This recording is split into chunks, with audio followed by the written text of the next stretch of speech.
इसके बाद दूसरा प्रश्न लेते हैं। दर्शाइए कि कोई भी विषम पूर्णांक 6q प्लस 1 या 6q प्लस 3 या 6q प्लस 5 के रूप का होता है जहाँ q कोई पूर्णांक है। तो हमें विषम पूर्णांक को दर्शाना है। तो सबसे पहले तो जो भी दर्शाना है उसी को हम a मान लेते हैं। माना विषम पूर्णांक a है। हल माना विषम पूर्णांक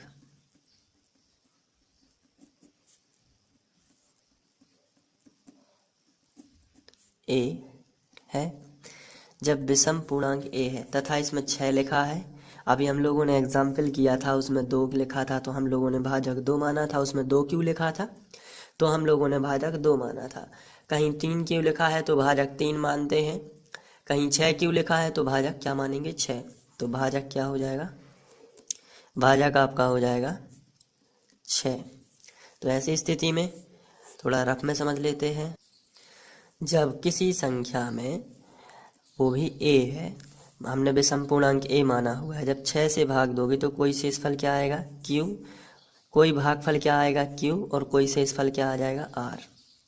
तो ऐसी स्थिति में हम यदि यूक्लिड विभाजन प्रमेय का लगाएं तो a का मान क्या होगा, a का मान होगा 6 पहली वाली संख्या का गुणा आखिरी वाली संख्या में, तो 6q और प्लस शेषफल कितना है r। यह यूक्लिड विभाजन प्रमेय का लग जाएगी यहाँ पर। लेकिन r के मान क्या क्या हो सकते हैं, तो आपका उत्तर होगा कि जो r का मान है ये हमेशा भाजक से कैसा होता है, छोटा होता है। तो r का मान या तो 0 हो सकता है, या तो 1 हो सकता है, 2 हो सकता है, 3, 4 और 5। ये 6 से छोटे मान है सब। तो r के ये मान हो सकते हैं।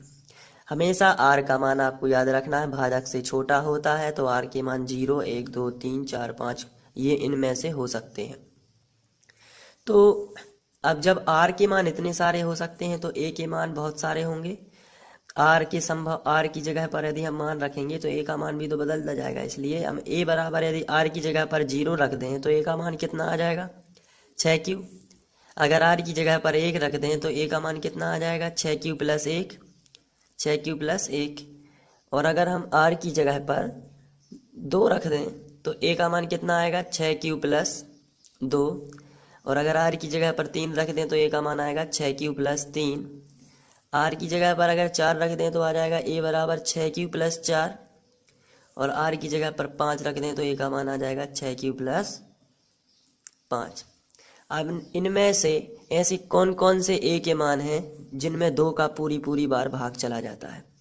तो इसका आंसर है 6q ऐसा मान है, 2 3 6, यहाँ 3q आ जाएगा। अगर हम इसको करेंगे 3q कैसे आएगा देख लेते हैं। अगर 6q के बटे में 2 करेंगे तो ये पूरी बार कैंसिल हो जाता है, 2 तिया 6 और q ज्यों का त्यों। वैसे ही अगर हम इसमें भाग दें तो ये 6q प्लस 2 है, इसमें हम 2 का भाग देंगे तो ये पूरी बार अलग अलग बटे में कर देते हैं। तो 6q बटे 2 प्लस 2 बटे 2, तो ये कैंसिल हो रहा, 2 3 6, 2 एकम 2, तो ये 3q प्लस 1 ही आएगा। और ये भी पूरी बार 2 से डिवाइड होगा क्योंकि इसमें से 2 कॉमन लिया जा सकता है, इसमें से भी 2 कॉमन और इसमें से भी 2 कॉमन लिया जा सकता है। लेकिन 6q प्लस 1 एक ऐसी संख्या है जिसमें 2 का पूरी बार भाग नहीं जाता है, बटे में संख्या आ जाती है। और 6q प्लस 3 है, इसमें भी 2 का भाग नहीं जाता है। और 6q प्लस 5 है, इसमें भी 2 का भाग नहीं जा सकता है। इसलिए 6q प्लस 1, 6q प्लस 3 और 6q प्लस 5 जो है वो विषम पूर्णांक है। आइए इसको डिटेल में समझते हैं। जब हमारा भाजक 6 है तो यूक्लिड विभाजन प्रमेयिका से, यूक्लिड विभाजन प्रमेयिका से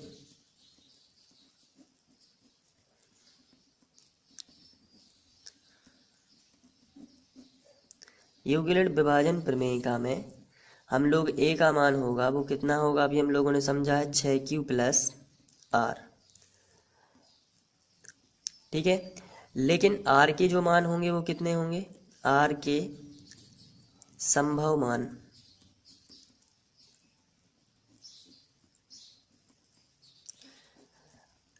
r बराबर या तो हो सकता है 0 या हो सकता है 1, 2, 3, 4 और 5। क्योंकि भाजक कितना है 6, तो 6 से छोटे ही r के मान हो सकते हैं, मैंने अभी बताया है। तो इस हिसाब से ए का मान कितना होगा, यदि हम आर बराबर 0 रख दें तो ए बराबर हो जाएगा 6q प्लस 0। इसका मतलब 6q ही होगा। दूसरे नंबर पर यदि 1 रख दें तो हो जाएगा 6q प्लस 1। तीसरे नंबर पर यदि हम 2 रख दें तो 6q प्लस 2। इसी तरीके से ए का मान और भी हो जाएगा 6q प्लस 3। फिर ए का मान हो जाएगा 6q प्लस 4 और ए का मान हो जाएगा 6q प्लस 5। अब आपको लिखना है यहाँ ए के मान 6q प्लस 2, 6q प्लस 4 में 2 एक गुणनखंड है या 2 से पूर्णतः विभाजित है। 2 एक गुणनखंड है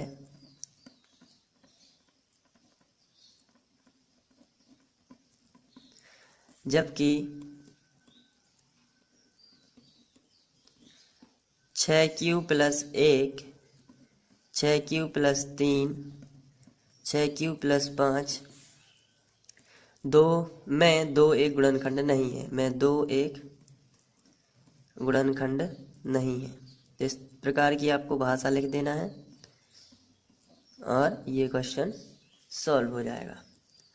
अतः अब जब 2 गुणनखंड नहीं तो ये कैसे है, विषम पूर्णांक। आता है 6q प्लस 1, 6q प्लस 3 और 6q प्लस 5 विषम पूर्णांक है, विषम पूर्णांक है। इस तरीके से आपको सॉल्व कर देना है। बहुत ही सिंपल क्वेश्चन था, आपको थोड़ा समझ लेना है और हल कर देना है। Thank you.